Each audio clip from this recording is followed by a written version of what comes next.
Wits University is calling on members of the public to try donate to its hardship fund.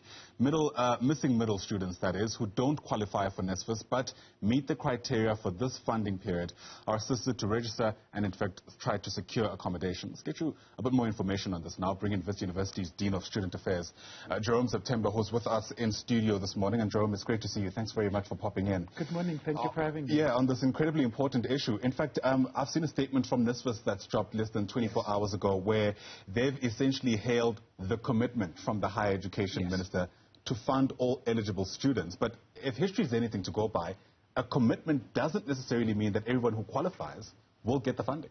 Well, what will happen is that those who qualify, we will be informed as to who they are, and we will then assist them. Our challenge, of course, is that the timelines are not always aligned, right? So some universities have started. We are starting this weekend with the arrival of first-year students, and so students need to make some really tough choices and decisions around where they're going, whether they have funding or not. So we're hoping, of course, with the announcement yesterday, that we will receive those lists by tomorrow, so that at the very least we can assist first-year students. The real challenge is, however, around the so-called missing middle. These are the students whose family incomes are just over 350,000 a year, who doesn't qualify for funding, but of course who are still poor. I mean, an average household that earns just over 350,000, 400, 500,000 can't necessarily afford to send their kids to school, and that's where our challenge sits. Yeah, and that threshold hasn't been changed, still at 350,000 for a household, which, you know, given the cost of living, is probably not much. But we've been talking about the missing middle since the Fees Must Fall protests in 2016. From your vantage point, why is it so difficult to try and intervene at that level, even if it's through a collaboration between the universities and government? Yeah, well, I believe that there are some reports being, that there were some findings, there are some research being done into the area, and that there will be some decisions made sometime this year, I believe, around the missing middle. But of course, as institutions, we can't sit back and wait. We see the needy students, we see the dreams, we see the hunger to learn. And so what we've done as Wits, you might know, we are 100 years old this year, so we have launched a centenary fund where we're trying to raise a few billion rand, put it into an endowment so that we can forever look after our students. Yeah, and you know, I guess it might be a bit too early to tell, but I mean, how far are you hoping to go with this fund? Because, of course, getting students who come from disadvantaged background, I know there's questions around that term, but getting students into institutions like Wits is a collaboration, really. It's bursaries, it's things like NSFAS. Absolutely. And I imagine the fund is just one of those options. It has to be a collaboration. It's government, it's university, it's corporates, and individuals. And our appeal is really for all of those parties to come together to assist us. From our side, we have put around 100 million into bursaries this year.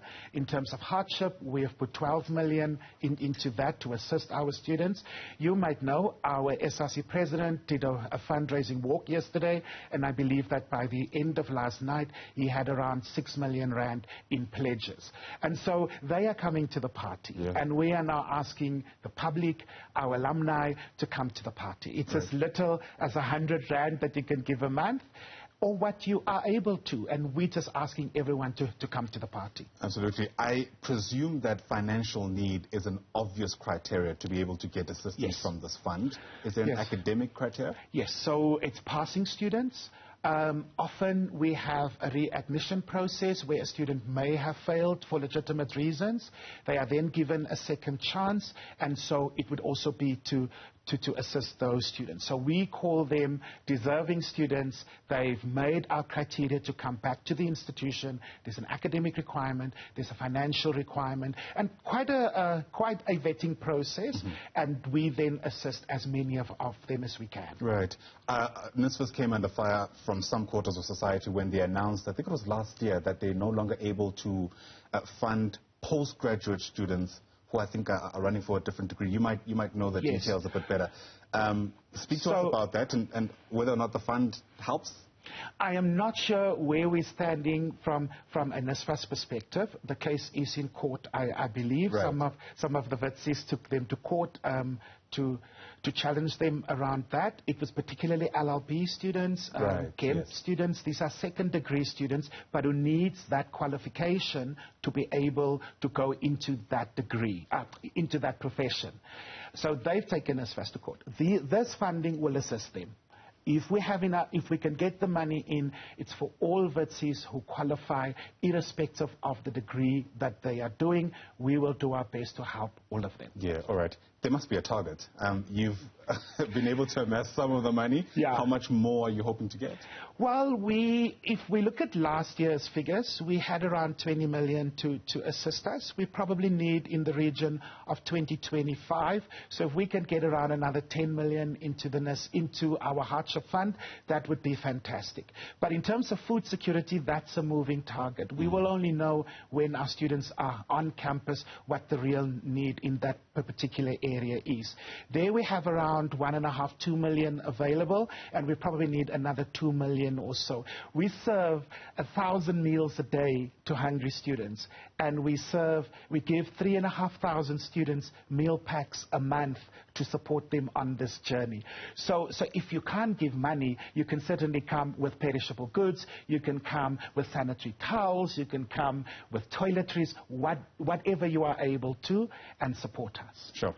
If people want to learn a bit more very quickly, I imagine your social media pages is a good place to start. Our social media pages is a good place to start. Also, our website, www.wits.ac.za,